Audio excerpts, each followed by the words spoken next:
This year, 14 children have died from vehicular heat stroke in the U.S., including 2 in Texas, which is the same number as this time last year. That's according to noheatstroke.org. Texas Heatstroke Task Force wants to remind parents and caregivers children dying in hot cars is a very real but very preventable tragedy. Carly McConnell with the Texas Heatstroke Task Force joined us this morning to talk more about this. Carly, how are you? Hi, Casey. Doing good, thank you. Yeah, so this is an important topic.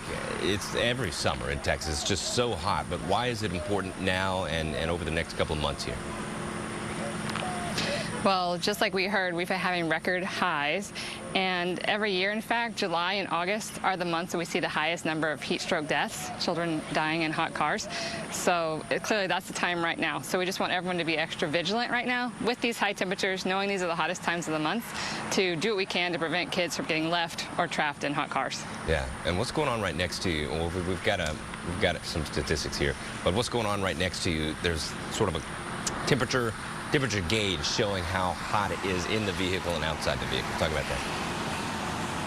Well, that's right. So yeah, we're here at Dell Children's today with our heat display set up, and you can see outside it's about 88 degrees, but inside the car it's already over 100 degrees.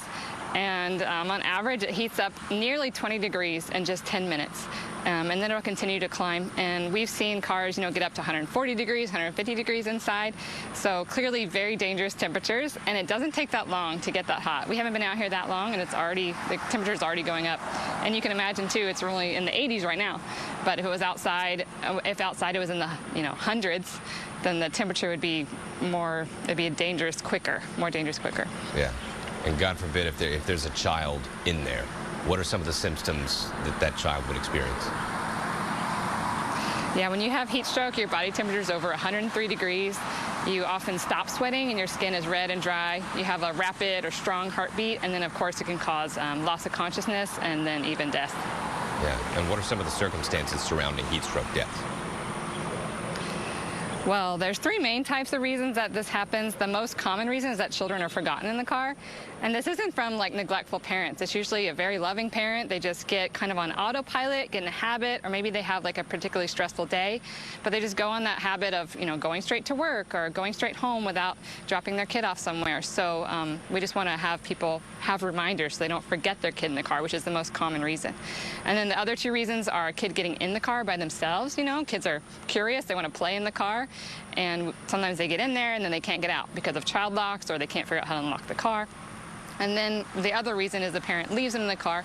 And again, this often isn't an ill intent either. It's just the parent thinks, I'll leave them in there for just a minute.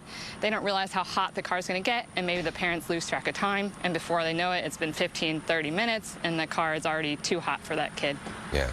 Well, to wrap us up, this is the most important question here. What are some tips to prevent this? Yeah, so one thing you can do is just to never leave your kid alone in the car, not even for a minute, and to keep those cars locked. Even if it's in your garage or driveway, keep the car locked, keep your keys out of reach. And then we want to create reminders too. Anytime there's a kid in the back seat, have something in the front seat that reminds you they're in there. Maybe it's a diaper bag, a stuffed animal, something like that. You'll have that visual cue. And then you can also put something you need in the back seat. Anytime there's a kid back there, put your wallet, put your purse, put your phone, something that'll remind you to check the back seat and get that kid out.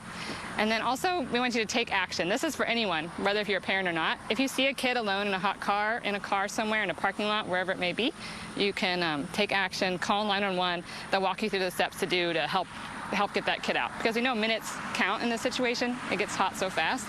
So the more people who are helping, taking action, being aware of this situation, this danger, the more likely you'll be able to keep kids safe. Yeah, just got to be aware, be mindful, whatever it takes to remind yourself there's a kid back there. Noheatstroke.org. Exactly. Carly McConnell, thank you so much. We appreciate you. We'll be right back.